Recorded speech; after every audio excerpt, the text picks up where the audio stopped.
2018 में ट्रंप ने ईरान से एटमी डील तोड़कर उसे तबाह करना शुरू किया था। 7 साल बाद 2025 में ट्रंप ने ईरान के परमाणु ठिकानों पर B-2 बंकर बस्टर बम से हमला किया था। अब 1 साल बाद 2026 में ट्रंप ईरान को धरती से मिटा देने का ऐलान कर रहे हैं। Well, they shouldn't be doing it, but I've left notification. Anything ever happens, we're going to blow the whole country is going to get blown up. If I were here and they were making that threat to somebody, even not even a president, but somebody like they did with me, I would absolutely hit them so hard. But I have very firm instructions. Anything happens, they're going to wipe them off the face of this earth. तो क्या अब Tehran को F-15 से जलाएगा America?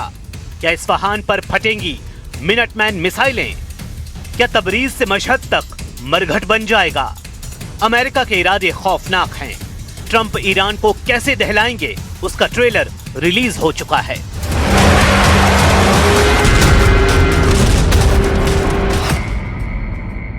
Iran 7,318 kilometre, Somalia. Iran से 7,000 kilometre दूर से आई ये तस्वीरें खामेनेई के जनरलों के लिए वार्निंग है। ये धमाका अमेरिका की ताकत की नुमाइश है। सुपर पावर दुश्मनों को कैसी मौत देता है, ये उसका बारूदी ट्रेलर है। धमाका अफ्रीका महाद्वीप के सोमालिया में हो रहा है। आतंकी संगठन अल शहाब को ट्रंप के इशारे पर कुचला जा रहा है। दुनिया का सबसे ताकतवर देश इसी स्टाइल में ईरान को फोड़ने वाला है। अमेरिका ने धमकी दी है कि अब बातचीत में समय बर्बाद करने की जगह एक्शन शुरू होगा। इजराइल भी युद्ध ही चाहता है, क्योंकि जेनेवा में सेकेंड राउंड की बातचीत में अमेरिका ईरान के बीच सिर्फ गाइडिंग प्रिंसिपल्स के पेपर की अदला बदली हुई है। मतलब दोनों देशों के बीच सिर्फ डील की शर्तों की जानकारी साझा की गई है। यानी ना ईरान पीछे हटने के लिए तैयार है, ना ही अमेरिका शर्तों में रियायत की गुंजाइश रहने दे रहा है, जिससे परमाणु डील का पेंच युद्ध की दहलीज पर आकर अटक गया है। जिसके बाद ईरान ने दावा किया है कि वो जून 2025 वाला इतिहास फिर से दोहरा सकता है, जब अमेरिका इजराइल से ईरान ने अकेले युद्ध लड़ा था। During the aggression of 13 June 2025, Iran remains fully prepared to defend itself against any threat or act of aggression. The consequences of any attack against Iran will not be confined to its borders. Iran की ये बातें Trump का खून खौला रही हैं। President Trump अब इंतजार के मूड में नहीं हैं।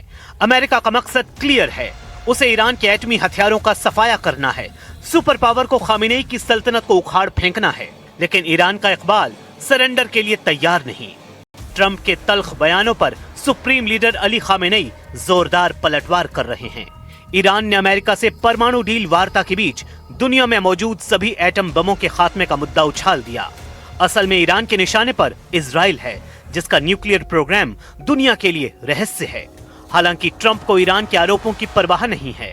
अमेरिका के उपराष्ट्रपति JD वेंस ने ऐलान किया है कि ईरान ट्रंप की खींची रेड लाइन क्रॉस कर चुका है, जिससे अब उस पर हमले का ग्राउंड तैयार हो चुका है। Have a very powerful military. The president's shown a willingness to use it. He also has a remarkable diplomatic team. He's shown a willingness to use that too. And so what the president has been very clear with the Iranians, and actually I just talked to Steve Witkoff and Jared Kushner this morning about some of their negotiations, is the United States has certain red lines. Our primary interest here is we don't want Iran to get a nuclear weapon. We don't want nuclear proliferation. ये बताने वाली बात नहीं कि America की military power पूरे Arab world पर भारी है। ये भी जग जाहिर है कि अमेरिका दुश्मनों के घर में घुसकर मारता है। ट्रंप ने ऑपरेशन मिडनाइट हैमर चलाकर ईरान के एटमी अड्डों को जला डाला था। लेकिन अब की बार ट्रंप इतना टाइम क्यों ले रहे हैं?